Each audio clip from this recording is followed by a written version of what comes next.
আসসালামু আলাইকুম। Breaking news.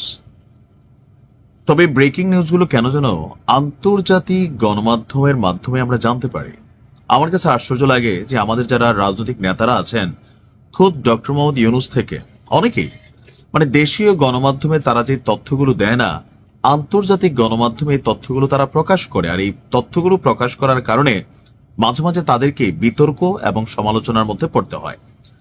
Bharat না পাকিস্তান, দিল্লি না পিন্ডি, এই যে ভারত এন্টি ভারত বিরোধিতা, বিশেষ করে জামাত ইসলামের যারা নেতাকর্মী আছেন দিন রাত ফেসবুকে ফেনা তুলে ফেলতেছেন, কিন্তু জামাতের যিনি আমির, তার ভারতীয় কূটনীতিকের সাথে যে গোপন বৈঠক হতেই পারে, তবে ভারতীয় কূটনীতিকের কথায় তিনি যে বৈঠকটা গোপন রাখলেন, এইটা আসলে কেন রাখলেন? তবে ওনাকে ধন্যবাদ দিচ্ছি এই কারণে যে এই বৈঠকের খবর আমরা কখনোই জানতাম না যদি রয়টার্সকে তিনি নিজে না জানাইতেন।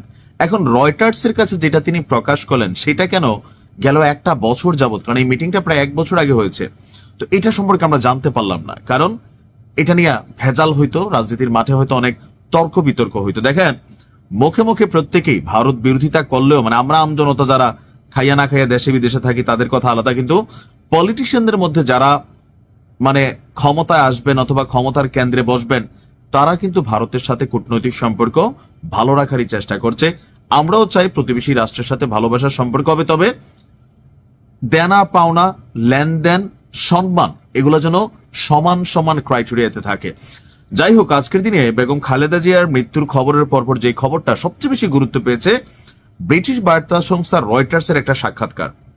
সেখানে আমাদের জামাত ইসলামের আমির ডক্টর শফিকুর রহমান তিনি বলছেন, আগামী নির্বাচনে ঐক্য সরকার গঠনের কথা তারা চিন্তা করছেন। এছাড়া এক ভারতীয় কূটনীতিকের সঙ্গে বৈঠক হওয়ার তথ্য জানিয়েছেন তিনি। জামায়াত আমির দাবি করেছেন ভারতীয় ওই কূটনীতিক তাকে বৈঠক কি গোপন রাখতে বলেছেন, এজন্য এটি গোপন রাখা হয়েছে।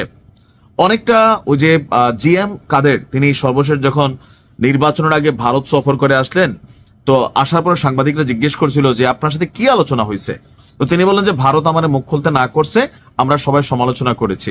তো আজকে জামাত আমিরের এই বক্তব্যে অনেকটা সমালোচনার জায়গা তৈরি হচ্ছে। সমালোচনা কিন্তু নিতে হবে, যে ভারতের কূটনীতিক না করছে, এখন কি ভারতের কূটনীতিক বলছে বিষয়টা প্রকাশ করার জন্য নাকি ভিন্ন প্রেক্ষাপট অথবা প্ল্যাটফর্ম।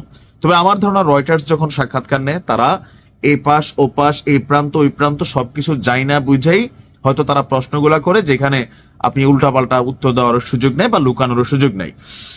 আপনার রয়টার্সের প্রতিবেদনটি বলছে, বাংলাদেশে আগামী নির্বাচনের পর যেসব দল সরকার গঠন করতে পারে তাদের সঙ্গে ভারত যোগাযোগের পরিধি বাড়িয়েছে। এটা খুবই সিম্পল। ভারত তাদের রাষ্ট্র হিসেবে তারা কখনোই চাইবে না তাদের প্রতিবেশী রাষ্ট্রে এমন কোন শক্তি বা রাজনৈতিক দল ক্ষমতায় আসুক যে তাদের সার্বভৌমত্বের জন্য ডিস্টারবেন্স হতে পারে।